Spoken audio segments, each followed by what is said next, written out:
Dr. Sebastian Gorka, Fox News analyst, and he's got a brand new book. It's called Why We Fight, Defeating America's Enemies with No Apologies. We're going to talk about that in a minute. But first, Dr. Gorka, let's talk a little bit about the Kavanaugh confirmation and the ceremonial swearing in last night. What did you make of the tone of the president and Mr. Kavanaugh?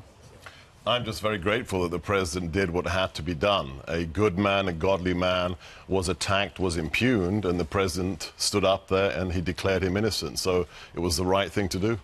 Is it worth the fight? Because we're seeing how Republicans are now being treated. You can't go to a restaurant anymore. They're putting out your personal information, your addresses, sending... Doxing. Yeah, sending videos. It's absolutely worth it. If 1776 was worth it, then this is worth it. In my book, Why We Fight, I talk about the fact this isn't the first time they've done it. People are shocked at what the Democrats did, the dirty tricks, the lies. Well, guess what? They've been doing it for decades. There's a man called Whittaker Chambers. In 1948, the first televised congressional testimony stood up to tell the truth about Soviet penetration of the U.S. government. What did the left do? They accused him of having an affair, of being a homosexual, of being responsible for his brother's death.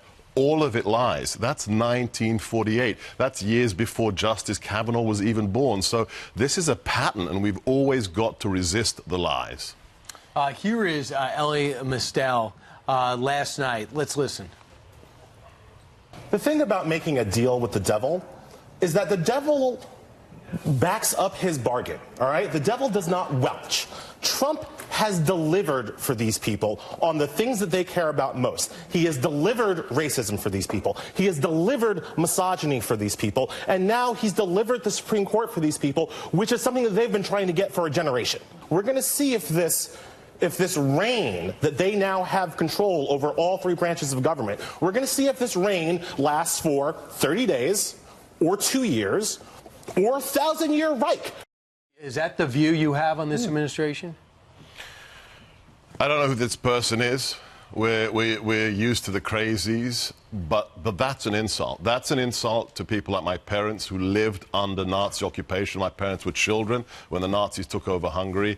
You know what that's an insult to? That's an insult to the 10 million plus Americans who were GIs, who fought fascism, many of whom died. It's unconscionable. A fascist country wouldn't let him say that. Right. If Donald Trump were the great dictator that they paint him to be, this person would be locked up. Yeah, it would it's be fantasy. 90% for him instead of 90% against him. Exactly right, Brian. How dangerous is that kind of rhetoric? Well, look, there is only one party that has normalized violence in America in the last 2 years, and it's not the Republicans. Let's remember, James Hodgkinson did not wear a MAGA hat when he went to that baseball field in Arlington. He was a Bernie Sanders supporter, went there with an automatic rifle and a pistol with a hit list of what? Republican congressmen, and he almost killed one of them, Steve Scalise. You look at the violence of Antifa, they go prepared for battle to those demonstrations. The right doesn't do that. You're normalizing something that is un-American. Let's talk a little bit about your book, Why We Fight, Defeating America's Enemies with No Apologies. You start with Sun Tzu. I do.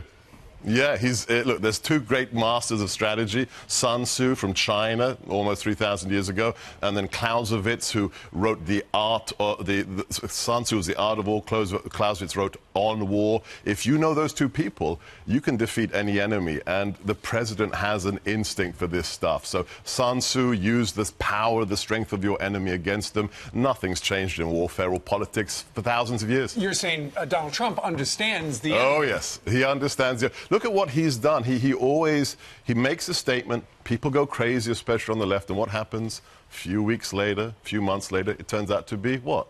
True. They wiretapped my campaign. Everybody said, no, what are you talking about, wiretap your campaign? We find out. FISA warrant illegally issued with the exculpatory information kept from the docket, and now we have the whole house of cards collapsing. So I have rarely met a man who is as instinctually strategic as Donald Trump, and that's why ISIS... Who talks about ISIS? Who's talking about war on the Korean Peninsula? Who's talking about Russia invading its neighbors? Nobody since Donald Trump became commander-in-chief. Right now in the crosshairs, China. China's the number one. Yeah. Yeah, in my book, I talk about all the threats. I talk about jihadis. I talk about China. I talk about Russia. There's only one strategic one, and it is Beijing, because they want to replace America, and they have a plan, but Donald Trump knows it. All right. Sebastian, Thanks, Thank guys. you, Dr. Gorka. Congratulations on Thank the you. book. Why we fight.